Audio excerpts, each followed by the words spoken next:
Hello everybody, this is the math lesson for Monday, April 6th.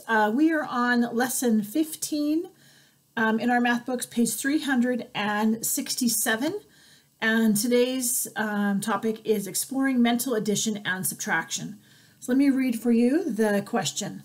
So first it says, you know how to compare three-digit numbers. Now you will learn to skip count and add and subtract in your head with three-digit numbers. Use what you know to try to solve the problem below. Amy is counting the pencils at the school store by fives. She has counted 45 so far. What are the next six numbers Amy says?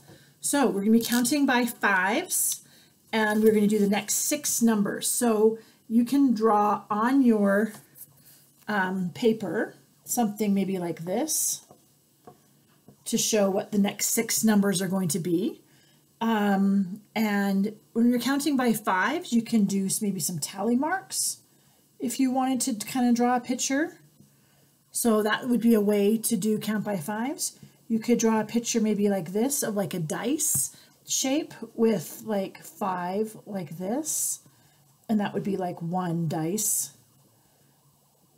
So that might be a way to draw a picture to figure out what your counting by fives are. So the question says, what are the next six numbers that Amy says if she's counting by fives? So you can write the answers on the line. Another way to think about it is this. 45 is the number she stopped on. When we're counting by fives, we're actually adding 5. So 45 plus 5. The next one would be something plus 5.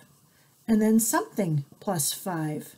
And then something plus 5, like this. And you can do that 6 times, and you will get the answer of the next six numbers that she will say.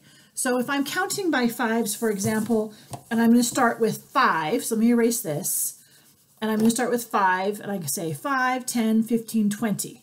If I stop at 20, and I'm going to do the next six numbers, it'd be 25, 30, 35, 40, 45, 50. So if I stopped at 20, so if I counted 5, 10, 15, 20, and it's asking what the next six numbers are, then you can do it kind of like that. So that's an example, okay? So when you're looking at page 368, some little bit of practice counting by fives and some counting backwards, counting forwards. So you should be able to look at that.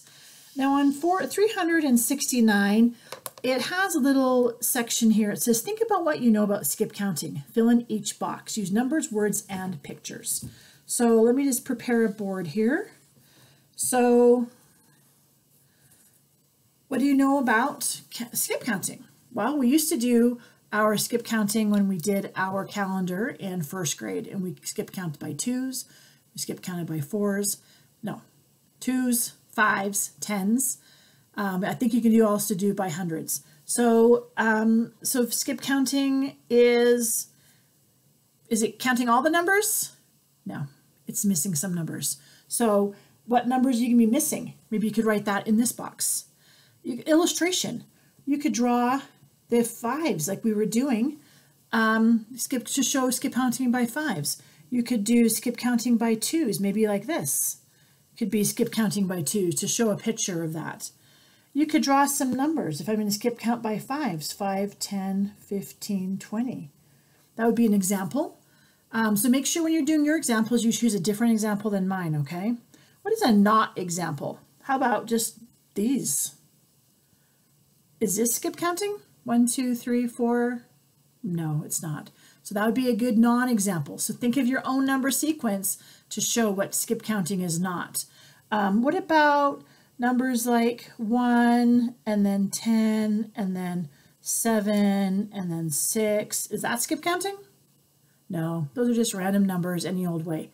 So think of your own numbers to show some examples of skip counting. So those are some ways to think about that. On page 370 is another question, kind of like the first one that we already talked about. Remy is counting the notebooks at the school store by tens. He has counted 120 so far. Were the next 5 numbers Remy says. So think about that, and you can work on that using the same examples I've already shown you. All right, so that is the end of the lesson for Monday, April 6th. Thank you. Goodbye.